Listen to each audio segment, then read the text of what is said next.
So big Sony exclusive leaks, new PlayStation 5 reveals next month, and PlayStation 5 Pro proves people wrong. Those are the stories we're going to cover today, and if you could hit that like button on the video, thank you to those that do it, and as always, it's very much appreciated. First, yes or no, are you enjoying your PlayStation 5 Pro or not? We've had the console for almost 2 weeks now, and I'm curious how everyone is feeling. Any issues? Has the console surprised you, etc.? So comment below yes or no if you're enjoying your PlayStation 5 Pro or not. Let me know down in the comments below. Now, diving into the first story of the video, the PlayStation 5 Pro proves people wrong. So as we know, with the launch of the PlayStation 5 Pro, there's been this point that it won't really do well. Sony didn't market it well, etc. Sony's focus again wasn't to make this their mainline console. That's the PlayStation 5, which they've now discounted for the holidays. That's the console they sell to new consumers. The PlayStation 5 Pro is what they're selling to their core audience.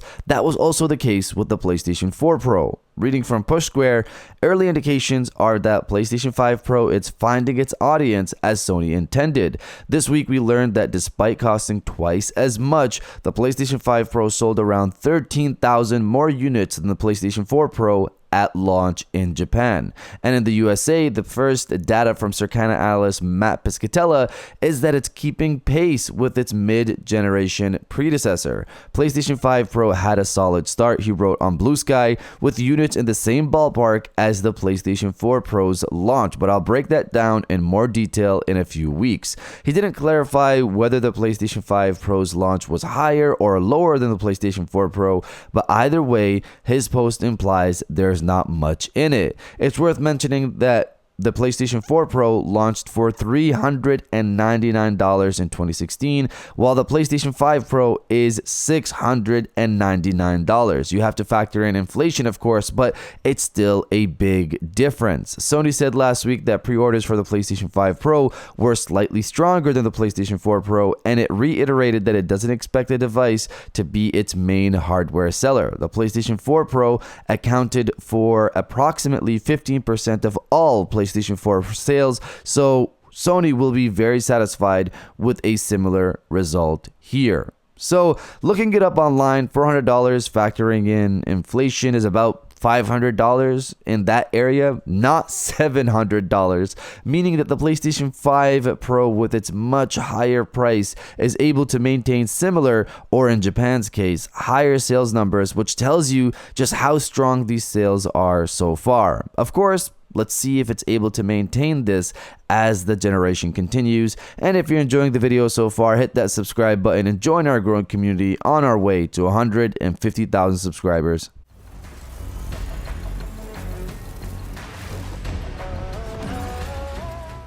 Now diving into the second story of the video, big Sony exclusive leaks. So this is a story I didn't get to cover last week, so I wanted to bring it up now, and I'm hoping this game has changed from what we saw in the early leaks. Reading from Push Square, on Guerrilla Games website, a new job opportunity has appeared, spotted by Joe Raptor over on X. The role is for a release QA intern, in which the successful applicant will gain theoretical knowledge and practical experience to ensure the game is prepared for launch. Furthermore, the internship is set to take place during the first half of 2025. Putting these together, it appears as though Guerrilla will be making preparations early next year for the launch of its next Horizon game. Exactly what the game will be isn't 100% known. However, Bloomberg's Jason Schreier reported earlier this year that the Dutch developer's next project is its Horizon online multiplayer title rather than Horizon 3. It seems this internship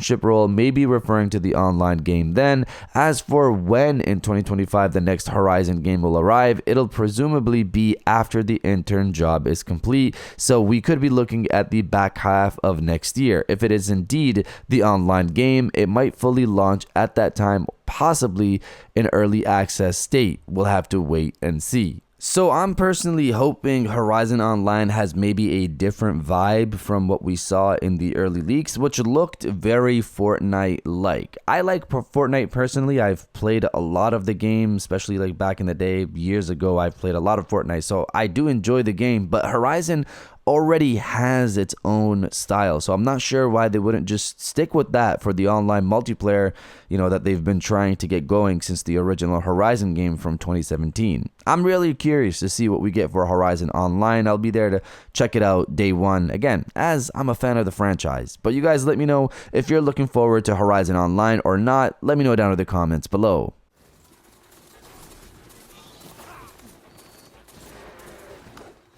And now diving into the final story of the video, let's talk about what PlayStation could have next. So I'm not really familiar with this person's track record, but the community seems to give him some credit. And for me, it would be a surprise that Sony just doesn't do anything for their 30th anniversary come next month. The person is William R. Aguilar, hopefully I said that correctly, over on X. And on his bio, he states he's a gaming analyst. This is what he said: "I want to make this as clear as possible, so there is no room for doubt. There will be a PlayStation 30th anniversary celebration event in December. It will focus mostly on the return of classic PlayStation IP, but there will be a few new game announcements and updates to known games. I can't guarantee that it's exactly on the 3rd, because that's the 30th anniversary, because the 25th anniversary celebration state of play was actually on the 10th, but there will be one. It may be its own showcase or state of play or a long dedicated segment at the Game Awards, but there will be one.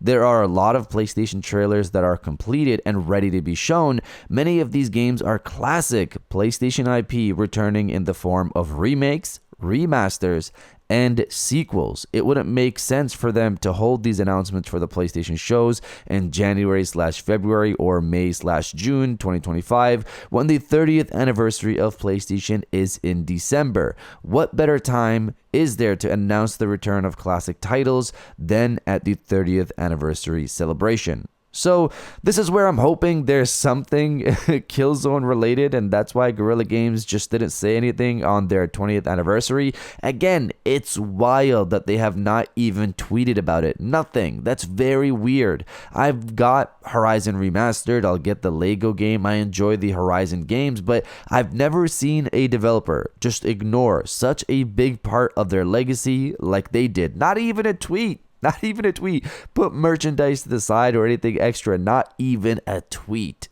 As for the remakes and remasters, we've also heard God of War could have something as well. So I'm excited for that for sure, as you guys already know. Let's hope we see something next month from PlayStation. But you guys let me know if you think Sony will do something or not. Let me know down in the comments below. And if you guys did enjoy this video, please hit that like button, as it always helps, and subscribe if you're new. I got new videos every Monday, Wednesday, and Friday. And now I'll check you guys out on the next one.